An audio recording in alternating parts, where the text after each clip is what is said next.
Hey, hello everyone, and welcome back to my channel named Learning to Learn. So yes, in the previous video I gave you a brief about how to do a PhD or how to start doing PhD, right? But the video was entirely in English. So पिछले हफ्ते मैंने एक video upload किया था मेरे channel पे कि अगर आपको PhD करना है तो क्या प्रोसीजर फॉलो करना पड़ेगा, क्या एग्जैक्टली करना पड़ेगा, क्या PhD कर पाए, राइट? मगर वो वीडियो पूरा इंग्लिश में था, तो वही वीडियो मैं हिंदी में एक्सप्लेन करने जा रही हूँ कि एग्जैक्टली अगर आपको PhD करना है तो कैसे करना है, पहला स्टेप क्या होना चाहिए, दूसरा स्टेप क्या होना चाहिए, एक्सेट्रा, राइट? तो आज हम वही चीज़ हिंदी में समझने की कोशिश करेंगे। ओके, तो ये वीडियो स्टार्ट करने से पहले एक क्विक अपडेट अबाउट अनअकैडमी।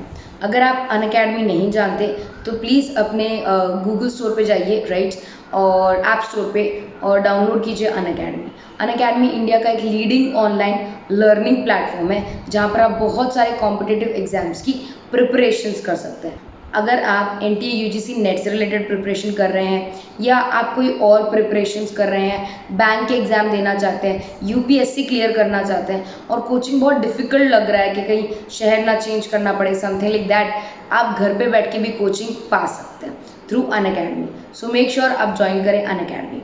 अब इसके अलावा मेरे पास और दो चैनल्स हैं। ये दो चैनल्स के नाम है, एक है स्टडी ब्लॉग और एक है बॉस लेडी। दोनों आपकी बहुत मदद करेंगे कहीं ना कहीं in your career, in your personal growth etcetera, right? तो अब हम बात करते हैं कि अगर आपको PhD करनी है तो आपको पहले क्या क्या तैयारी कर लेनी चाहिए और क्या क्या चीज़ें पहले से ही समझ लेनी चाहिए अगर आपको PhD करनी है तो, राइट? सबसे पहले अगर आपको PhD करनी है इंडिया में तो इंडिया लेवल का एक एग्जामिनेशन होता है, दैट इज़ नेट। नेट का मतलब है नेशनल एलिजिबिलिटी टेस्ट, राइट? तो नेट में दो क्राइटेरिया आते हैं, इसका मतलब एग्ज़ाम एक ही होता है मगर आप दो लेवल में उसको पार कर सकते हो, दैट इज़ नेट और JRF। अगर आपको उसी एग्ज़ाम में बहुत अच्छे मार्क्स मिलते हैं तो आप JRF क्वालिफाई कर लेते हो। JRF क्वालिफाई करने का फ़ायदा क्या होता है? JRF अगर आप क्वालिफाई करते हो तो आपको मंथली स्टाइफंड मिलेगा गवर्नमेंट की तरफ से, मतलब मॉनेटरी बेनिफिट मिलेगा आपको, राइट?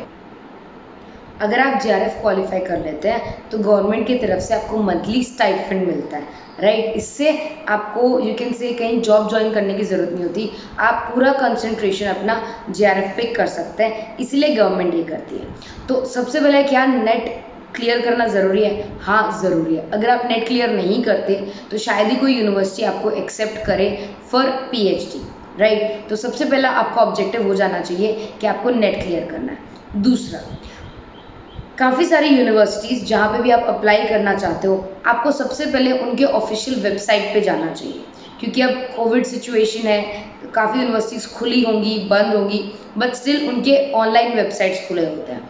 वेबसाइट पे जाके आप पता कर सकते हैं कि PhD के लिए एप्लीकेशंस ओपन है या नहीं, राइट?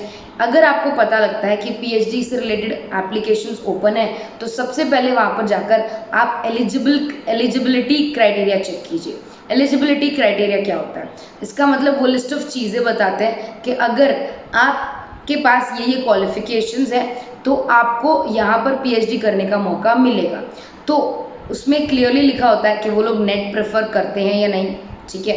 काफ़ी यूनिवर्सिटीज़ क्या करती है, अगर आपका नेट क्लियर है तो उनका जो पर्सनल एग्जामिनेशन है उससे एग्जम्प्ट कर देती है, राइट? इसका मतलब अगर आपका नेट क्लियर है तो वहाँ पर आप सीधा एडमिशन ले सकते हो, मतलब पहले आपको इंटरव्यू देना पड़ेगा फिर आप सीधा एडमिशन ले पाओगे, राइट? मगर आपको रिटन टेस्ट देने की ज़रूरत नहीं पड़ेगी। बट कुछ यूनिवर्सिटीज़ ये इंसिस्ट करती हैं कि अगर आपका नेट क्लियर है तो भी आपको हमारा इंटरनल एग्ज़ाम, मतलब उस यूनिवर्सिटी का इंटरनल एग्ज़ाम देना पड़ेगा। तो पहले आप ये चेक कर लीजिए कि वहाँ पर ग्रेजुएशन, पोस्ट ग्रेजुएशन, क्या रिसर्च की पहले एक्सपीरियंस मांगी है उन्होंने, क्या उन्होंने मांगा है कि आपको इतने रिसर्च पेपर्स कंप्लीट करने चाहिए, क्या उन्होंने ये बोला है कि नेट क्लियर होना चाहिए, क्या उन्होंने ये बोला है कि नेट के साथ आपको हमारा इंटरनल असेसमेंट भी देना पड़ेगा। आप पहले सब पता कीजिए, राइट? ये यूनिवर्सिटी टू यूनिवर्सिटी चेंज होता रहता है, ठीक है? अब जब ये यूनिवर्सिटी टू यूनिवर्सिटी अलग अलग होता है तो ऑफकोर्स आप जिस भी यूनिवर्सिटी के लिए अप्लाई कर रहे होंगे आपको पहले उसका पूरा डिटेल समझना पड़ेगा, तभी जाके आप कुछ उसमें अप्लाई कर पाएंगे, राइट। तो सबसे पहले आप जानिए कि एलिजिबिलिटी क्राइटेरिया में आप फिट बैठते हैं या नहीं, ठीक है। अगर आप फिट बैठते हैं वेरी गुड, राइट, आप आगे फॉलो कर सकते हैं। अगर आप फिट नहीं बैठते, जैसे उन्होंने नेट कंपलसरी मांगा है तो ऑफकोर्स आपको नेट क्लियर करना पड़ेगा। अगर उन्होंने बोला आपने नेट क्लियर किया है तो भी आपको हमारे इंटरनल एग्जाम्स देने पड़ेंगे, तो आपको इंटरनल एग्जाम्स भी देने पड़ेंगे, यस। अब काफ़ी सारी यूनिवर्सिटीज़ एक और काम करती हैं इसी स्टेज पे, जब वो एप्लीकेशंस एक्सेप्ट करती हैं फॉर पीएचडी। काफ़ी सारी यूनिवर्सिटीज़ ये कहती हैं कि भाई आपका रिसर्च प्रपोजल हमें अभी दे दीजिए, ठीक है, एप्लीकेशन के दौरान ही, फिर बाद में जो होगा वो सिस्टम आगे बताऊंगी। तो रिसर्च प्रपोजल का मतलब क्या होता है? रिसर्च प्रपोजल एक ब्रीफ समरी होती है, एक इंट्रोडक्शन होता है कि एग्जैक्टली अगर आप रिसर्च करना चाहते हैं तो आपका टॉपिक क्या है और आपको क्यों उसमें रिसर्च करना है। ये दो बेसिक ऑब्जेक्टिव्स उस रिसर्च प्रपोजल में पाए जाते हैं। तो काफ़ी सारी यूनिवर्सिटीज़ एप्लीकेशन के टाइम रिसर्च प्रपोजल मांगती हैं, काफ़ी सारी यूनिवर्सिटीज़ इंटरव्यू के टाइम रिसर्च प्रपोजल मांगती हैं। तो आपको पहले पता करना पड़ेगा कि एप्लीकेशन के टाइम पे उन्होंने रिसर्च प्रपोजल मांगा है या नहीं। अगर मांगा है तो आपको पहले से ही एक ड्राफ्ट तैयार करके रखना पड़ेगा और पीडीएफ फॉर्मेट में उसको अपलोड करना पड़ेगा उनके एप्लीकेशन के साथ, ठीक है। अगर बाई चांस काफ़ी यूनिवर्सिटीज़ ने बोला है या आप जिसमें अप्लाई कर रहे हैं उस यूनिवर्सिटी ने बोला है कि आप रिसर्च प्रपोजल अभी मत दीजिए, वो इंटरव्यू के दौरान दीजिए, तो इन शॉर्ट आपको रिसर्च प्रपोजल तैयार तो करना ही पड़ेगा। अब सबसे पहला होगा आपका एग्जामिनेशन, राइट। नेट क्लियर है तो ओके, नहीं क्लियर है तो शायद उनका इंटरनल एग्जाम, और कुछ यूनिवर्सिटीज़ में नेट प्लस इंटरनल एग्जाम। जैसे ये स्टेज क्लियर हो जाती है उसके बाद आता है इंटरव्यू राउंड। इंटरव्यू राउंड मतलब यहाँ पर एक पैनल बैठता है।